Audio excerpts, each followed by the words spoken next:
ពាក្យ DNA នេះជាភាសាអង់គ្លេសគឺមានពាក្យពេញរបស់វាបាទ DNA នេះគឺពាក្យពេញវា deoxyribonucleic acid បាទតាមពិតវាគឺជាជាតិអាស៊ីតមួយយ៉ាង DNA គឺជាជាតិអាស៊ីតមួយយ៉ាងដែលមានឈ្មោះថា deoxyribonucleic acid បាទហើយនិយមន័យដែលផ្ដល់ដោយទូទៅសម្រាប់ពាក្យថា DNA ហ្នឹងនេះThe chemical present at the center of the cells of living things that controls the structure and purpose of each cell and carries genetic information during reproduction បាទ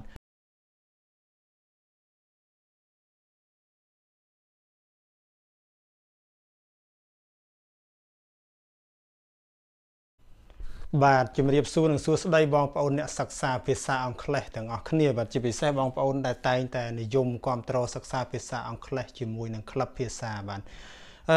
ថ្ងៃនេះពីក្លឹបភាសាខ្ញុំមានមេរៀនថ្មីសាឡាងមួយដើម្បីយកមកចែករំលែកជាមួយនឹងបងប្អូនទាំងអស់គ្នាខ្ញុំជឿជាក់ថាបងប្អូនខ្លះក៏បានឃើញវីដេអូព័ត៌មានរបស់លោកសុសម៉ាចបាទលោកសុសម៉ាចជាតារាចម្រៀងពីសម័យឆ្នាំ90ជាងហើយគាត់ក៏ធ្លាប់ជាមនុស្សដែលមានការគ្រប់គ្រងទៅលើលោកបឺតសម្រេចយ៉ាងខ្លាំងដែរជាពិសេសនៅក្នុងរយៈកាលមុនបោះឆ្នោតបាទគឺគាត់ដើរជាមួយបឺតសម្រេចដើរច្រៀងអីជាមួយគ្នាក៏ប៉ុន្តែថ្មីនេះបាទមួយថ្ងៃពីរថ្ងៃនេះគាត់មានការចេញវីដេអូ live មួយជាមួយនឹងអ៊ំស្រីនេះគឺជាកូនរបស់លោកស៊ីនស៊ីសមុទ្របាទដែលគាត់ជូនម្ដាយគាត់គឺលោកស្រីខៅថងញុតលោកយាយខៅថងញុតទៅព្យាបាលនៅភ្នំពេញអញ្ចឹងលោកសុសម៉ាចគាត់ទៅជួបហើយគាត់ live ប្រធានបទដែលគាត់ live នេះគឺតាក់ទងទៅនឹងរឿង DNA ទឹកប្រាក់រហូតដល់ទៅ$20,000មិនមែនជា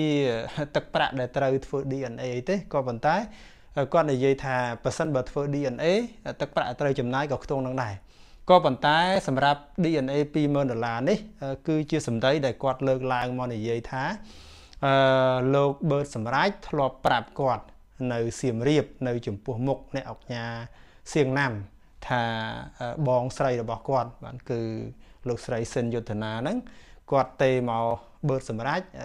សុំឲ្យគាត់ឲ្យទឹកប្រាក់ចំនួន$20,000ទៅខាងគាត់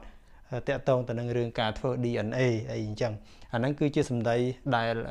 លោកសុសម៉ាចគាត់និយាយថាបឺតសម្រេចបាននិយាយតែការពិតមិនដឹងយ៉ាងណាក៏ប៉ុន្តែនេះគឺជា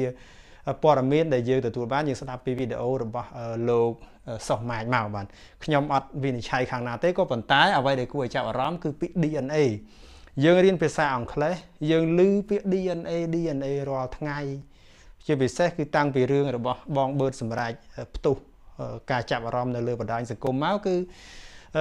មានអ្នកដែលទទួលស្គាល់គាត់ថាសម្លេងពីរោះស័ក្តិសមជាកូនរបស់អធិរាជសម្លេងមាសស៊ីនស៊ីសមុទ្រពិតមែនក៏ប៉ុន្តែគេថាចម្លើយនៅតែមួយទេគឺឲ្យតែមានការធ្វើតេស្តពិនិត្យ DNA មកគេនឹងជឿបានហើយថាលោកបឺតសម្រេចពិតជាកូនបង្កើតមែនឬក៏អត់ហើយសម្រាប់ការធ្វើតេស្ត DNA ហ្នឹងគឺលោកបឺតសម្រេចតតែសុំការអនុញ្ញាតពីគ្រួសាររបស់លោកស៊ីនស៊ីសមុទ្របានទៅអាចធ្វើតេស្តបានពួកគាត់យកសក់យកកញ្ចក់របស់គាត់ទៅធ្វើតេស្តតែឯងអត់បានទេតតែមានសក់មានកញ្ចក់ពីភាគីគឺកូនស្រីឬកូនប្រុសរបស់លោកស៊ីនស៊ីសមុទ្រមកទៀតទៅអាចធ្វើតេស្តបានអញ្ចឹងជុំវិញរឿងទាំងអស់ហ្នឹងវាមាន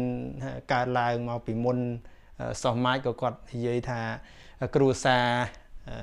លោកអ៊ំសិនយុទ្ធនាជាអ្នករងគ្រោះអីអញ្ចឹងក៏ប៉ុន្តែខ្ញុំចង់រំលឹកឲ្យបងប្អូនសិក្សានៅក្នុងទីនេះគឺពាក្យ DNA បាទពាក្យ DNA បងប្អូនចង់ច្បាស់ពីរឿងហ្នឹងគឺទៅមើលវីដេអូ live របស់លោកសុសម៉ាចដែលមានការផ្សព្វផ្សាយដោយក្រុមព្រះសូរិយាឬក៏បណ្ដាញព័ត៌មានផ្សេងទៀតដែលគេផ្សព្វផ្សាយបាទអូខេពាក្យ DNA នេះជាភាសាអង់គ្លេសគឺមានពាក្យពេញរបស់វាបាទ DNA នេះគឺពាក្យពេញវា deoxyribonucleic acid បាទតាមពិតវាគឺជាជាតិអាស៊ីតមួយយ៉ាង DNA គឺជាជាតិអាស៊ីតមួយយ៉ាងដែលមានឈ្មោះថា deoxyribonucleic acid បាទហើយនិយមន័យដែលផ្ដល់ដោយទូទៅសម្រាប់ពាក្យថា DNA ហ្នឹងនេះ The chemical present at the center of the cells of living things that controls the structure and purpose of each cell and carries genetic information during reproduction បាទនេះគឺជាខ្លឹមសារឬក៏អត្ថន័យនៃពាក្យ DNA ហើយខ្ញុំប្រែមកជាភាសាខ្មែរខាងក្រៅនេះហើយគឺសារធាតុគីមីមានវត្តមាននៅត្រង់កណ្ដាលនៃកោសិកាភាវៈរស់ដែលត្រួតត្រាលើរចនាសម្ព័ន្ធនិងគោលបំណងនៃកោសិកានីមួយៗហើយផ្ទុកព័ត៌មានស្ដីពីប្រភពកំណើតខណៈនៃការបន្តពូជបានន័យថាឲ្យតែមានការបន្តពូជចេញពីប្រភពកំណើតដូចគ្នាយើងយកអាជាតិអាស៊ីតនេះឈ្មោះវាបាក់អានបន្តិចយកជាអាស៊ីតនឹងទៅពិនិត្យបានន័យគេយកចេញមកពីជាអាស៊ីតនឹងគេយកចេញមកពីផ្នែកនៃរូបរាងកាយអាចថាស្បែកអាចថាកញ្ចក់អាចថាសក់ក៏បានបាទឲ្យតែមានកោសិកាដែលមានប្រភពដើមមកតែមួយធ្វើតេស្តទៅប្រកាសជាដូចគ្នាហើយបាទអូខេពាក្យដែលបងប្អូនឃើញនៅក្នុងទីនេះគឺពាក្យអាស៊ីតនឹងរៀងវែងទៅខ្ញុំបានបញ្យល់ហើយមួយទៀតគឺ center of the cell center នេះបានន័យថាកណ្ដាលណាចំណុចកណ្ដាល cell ហ្នឹងគឺកោសិកា center of the cell គឺចំណុចកណ្ដាលនៃកោសិកាបានន័យថាប្រភពកណ្ដាលហ្នឹងគឺជាព័ត៌មានសំខាន់ផុតដែលមិនចេះតែបាត់បង់ងាយៗទេបាទអូខេហើយមួយទៀត structure and purpose បានន័យថារចនាសម្ព័ន្ធហើយនិងគោលបំណងរចនាសម្ព័ន្ធនៃកោសិកាគោលបំណងនៃកោសិកាហ្នឹងវាលូតលាស់ទៅណាអាហ្នឹងគឺយើងសិក្សាបន្ថែមនៅក្នុងវិទ្យាសាស្ត្រពាក្យនេះមានប្រើនៅក្នុងវិទ្យាសាស្ត្រនៅក្នុងគីមីវិទ្យាអីជាដើមបាទរឿងគីមីរឿងពាក្យ DNA នេះបាទហើយមួយទៀតគឺ genetic information បានន័យថាព័ត៌មានស្ដីពីប្រភពកំណើតពាក្យ genetic នេះដែលយើងហៅថា gen z ព័ត៌មានតាក់ទងទៅនឹង gen ខ្មែរយើងប្រើពាក្យ gen gene នេះភាសាអង់គ្លេសថា gene យើងអានតាមបារាំងថា gen តែអង់គ្លេសពាក្យជាគុណនាមគឺថា genetic បាទ genetic ហ្នឹងគឺ genetic information បានន័យថាព័ត៌មានតាក់ទងទៅនឹង gen តាក់ទងទៅនឹងប្រភពកំណើតបាទនៃប្រភពនៃការបង្កកំណើតគឺកោសិកានៃការបង្កកំណើតហ្នឹងបើសិនបើដូចគ្នាធ្វើតេស្តទៅប្រកាសជាស្មើគ្នាបាទអូខេនេះគឺជានិយមន័យពេញនៃពាក្យថា DNA ដែលខ្ញុំចង់ចែករំលែកជាមួយបងប្អូនហើយបន្តទៅទៀតខ្ញុំយកសម្ដីឬក៏ខ្លឹមសារនៃព័ត៌មានទាំងស្រុងដែលលោកសុខម៉ាត់ live វីដេអូមកសរសេរជាភាសាអង់គ្លេសឲ្យបកប្រែឲ្យបងប្អូនដើម្បីបងប្អូនបានសិក្សាពាក្យអង់គ្លេសបន្ថែមទៅលើព័ត៌មាននឹងបន្តទៀតបាទអូខេនេះខ្លឹមសារបាទ Sohmaj said in a video live with Sinsi Samut's family that he had heard Bertram Wright said he had been claimed to pay $20,000 by Sin Yuttana. However, Yuttana denied and said that she had never known Sam Wright's number and she also did not know how to use social media. បាទអូខេនេះខ្លឹមសារលោកសុខម៉ាច់បាននិយាយថាបាននិយាយនៅក្នុងវីដេអូ live មួយបាទសុខម៉ាច់គឺឈ្មោះលោក set in a video live និយាយក្នុងវីដេអូ live មួយ with Sinsi Samut's family ជាមួយនឹងក្រុមគ្រួសាររបស់លោក Sinsi Samut ឃើញ live ក៏មានសមាជិកក្រុមគ្រួសារ Sinsi Samut ច្រើននៅពីក្រោយគាត់បាទអូខេ Sinsi Samut's family និងក្រុមគ្រួសាររបស់លោក Sinsi Samut that he had heard ដែលថាគាត់បានឮ Bert សម្រាប់ set គាត់បានឮ Bert សម្រាប់និយាយថាបាទhe had been claimed to pay $20,000 US បាទបើសម្រាប់និយាយថាខ្លួនគាត់ហ្នឹងត្រូវបានទាមទារ claim នេះបានន័យថាទាមទារឲ្យចំណាយលុយ$20,000គឺ$20,000 by Sin Yuttana ដោយលោកស្រី Sin Yuttana បានន័យថាបើសម្រាប់គាត់ធ្លាប់និយាយអញ្ចឹងគាត់ត្រូវបានទាមទារឲ្យចំណាយលុយ$20,000 $20,000 ហ្នឹងដោយលោកស្រី Sin Yuttana តាក់ទងទៅនឹងរឿង DNA តែខ្ញុំសរសេរមកអត់អស់ទេ DNA ខ្ញុំបញ្យល់ហើយ However Yuttana denied and said that ទោះបីជាដូច្នោះក្តីលោកស្រី Yuttana បានបដិសេធបានន័យថាគាត់ថាគាត់អត់បានទាមទារទេហើយគាត់បាននិយាយបន្តទៀតថា she had never known Sam Wright's number គាត់មិនដែលស្គាល់លេខទូរស័ព្ទរបស់លោកសម្រាប់ផងហ្នឹងឲ្យគាត់ទេទៅតាមណាសម្រាប់គាត់ថាទេទៅសុំលុយគាត់$20,000ណាផ្សេងឆ្លៀតឱកាសមិនដឹងបាទអូខេ never known Sam Wright's number and she did not know how to use social media ហើយម្យ៉ាងទៀតលោកស្រី Sin Yuttana ហ្នឹងគាត់ប្រាប់ថាគាត់អត់ចេះប្រើអាប្រព័ន្ធបណ្ដាញសង្គម Facebook YouTube ឬក៏ TikTok អីហ្នឹងទេ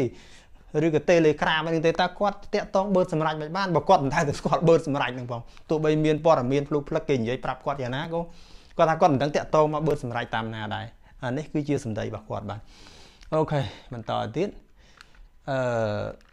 បាទបន្តទៀតគឺចុងក្រោយបាទចុងក្រោយហ្នឹងគឺជាអ្វីដែលលោកសុសម៉ាចគាត់និយាយ In a video live Sohmaj said he just made it to claim justice for the poor family members of Sensi Samut not to be the enemy with someone បាទអត្ថន័យរបស់គាត់ថានៅក្នុងវីដេអូហ្នឹងសុសម៉ាចគាត់បាននិយាយថាគាត់គ្រាន់តែផលិត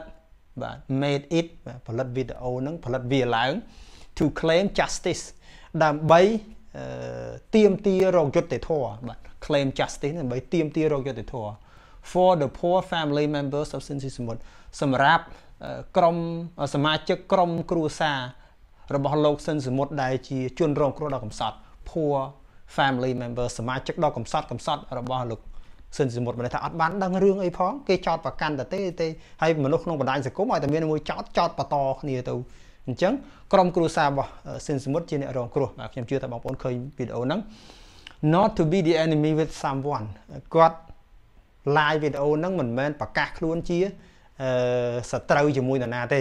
ជាពិសេសគឺគាត់មិនមែនចង់ប្រកាសខ្លួនជាសត្រូវជាមួយបឺតសម្រាប់អីទេគាត់តែគាត់និយាយពីអ្វីដែលគាត់សម្ដែងទឹកចិត្តគាត់ចំពោះក្រុមគ្រួសាររបស់លោកស៊ិនស៊ីសមុទ្រដោយសារតែគ្រួសាររបស់គាត់និងគ្រួសាររបស់ស៊ិនសមុទ្រមានទំនាក់ទំនងគ្នានៅក្នុងសម័យមុនអីយ៉ាងទៅបាទអូខេហើយនរណាម្នាក់ហ្នឹងគឺគាត់សម្ដៅដល់បឺតសម្រាប់ហ្នឹងទៅគាត់មានពាក្យនិយាយច្រើនទៀតនៅក្នុងវីដេអូហ្នឹងបងប្អូនអាចរកមើលព័ត៌មានវីដេអូហ្នឹងមើលដោយខ្លួនឯងខ្ញុំអត់បានភ្ជាប់វីដេអូហ្នឹងនៅក្នុងហ្នឹងទេបើសិនបើខ្ញុំអាចរក link ឃើញខ្ញុំនឹងដាក់ភ្ជាប់ link នៅក្រោមវីដេអូរបស់ខ្ញុំឲ្យបងប្អូនចូលទៅមើលផងដែរបាទអូខេទាំងអស់នេះគឺជាអ្វីដែលខ្ញុំចង់ចែករំលែកតាក់ទងទៅនឹងពាក្យថា DNA ដែលបងប្អូនគួរដល់ការសិក្សាហើយខ្ញុំក៏បានយករឿងរ៉ាវទាំងមូលមកសរសេរជាភាសាអង់គ្លេសជាលក្ខណៈព័ត៌មានដើម្បីបកប្រែបន្ថែមទៀតដើម្បីបងប្អូនបានសិក្សាបន្ថែមក្នុងនោះអូខេអរគុណច្រើនដែលបងប្អូនគាំទ្រសិក្សាភាសាអង់គ្លេសជាមួយក្លឹបភាសាបាទហើយខ្ញុំសង្ឃឹមថា